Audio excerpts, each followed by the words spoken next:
योगिनी एकादशी व्रत कथा। हरे कृष्णा। इस असार भौतिक संसार सागर में केवल भगवान श्री हरि की भक्ति और उनकी पुण्यमयी सेवा ही एक ऐसी नौका है जिसके माध्यम से हम जन्म मरण के चक्र को पार कर सकते हैं।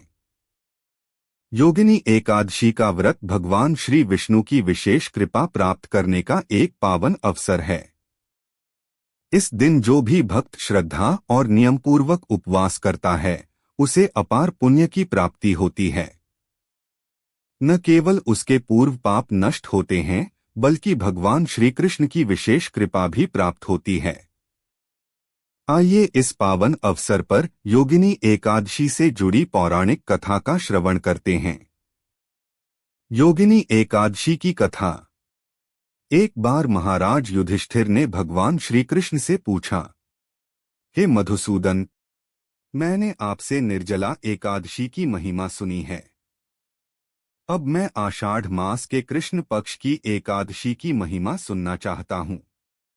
तब भगवान श्री कृष्ण ने उत्तर दिया, हे राजन, इस एकादशी को योगिनी एकादशी कहते हैं। यह व्रत सभी पापों का नाश करने वाला और संसार सागर से मुक्ति देने वाला है। अब मैं तुम्हें इससे जुड़ा एक प्राचीन इतिहास सुनाता हूँ। ध्यानपूर्वक सुनो। बहुत समय पहले अलकापुरी नामक नगरी में यक्षराज कुबेर का राज्य था। वे भगवान शिव के परम भक्त थे और प्रतिदिन श्रद्धा से उनकी पूजा करते थे। उनके पुष्प लाने का कार्य हेममाली नामक एक माली करता था, जो मानसरोवर से पुष्प लाकर राजा को देता था। हेममाली की एक सुंदर पत्नी थी, विशालाक्षी। वह अपनी पत्नी से अत्यधिक आसक्त था। एक दिन जब वह पुष्प तोड़कर लाया तो उन्हें कुबेर को देने की बजाय वह सीधा अपने घर चला गया और पत्नी के साथ समय व्यतीत करने लगा। इस कारण कुबेर भगवान शिव की पूजा समय पर न कर सके। कुबेर ने बहुत प्रतीक्षा की और जब हेममाली नहीं आया तो एक सेवक को उसके घर भेजा। सेवक ने आकर बताया कि हेममाली अपनी पत्नी के साथ है और इसीलिए नहीं आया। यह सुनकर कुबेर क्रोध से भर उठे। उन्होंने हेममाली को बुलाकर कहा, हे पापी, तूने मेरी सेवा में लापरवाही करके भगवान शिव का अनादर किया है।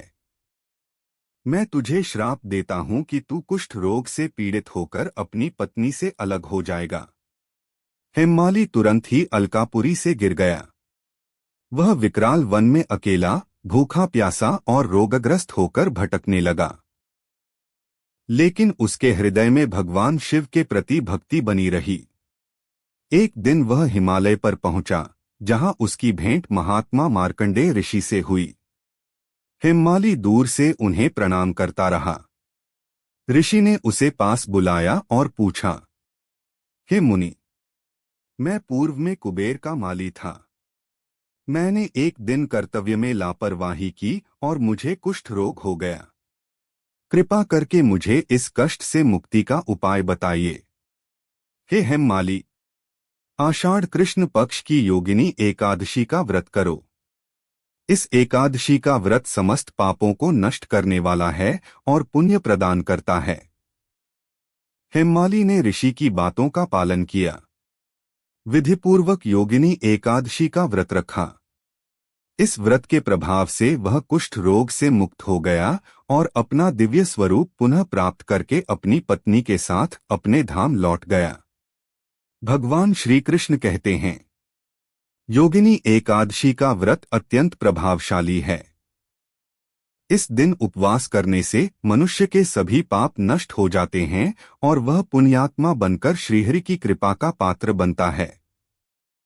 आप सभी को योगिनी एकादशी की हार्दिक शुभकामनाएं।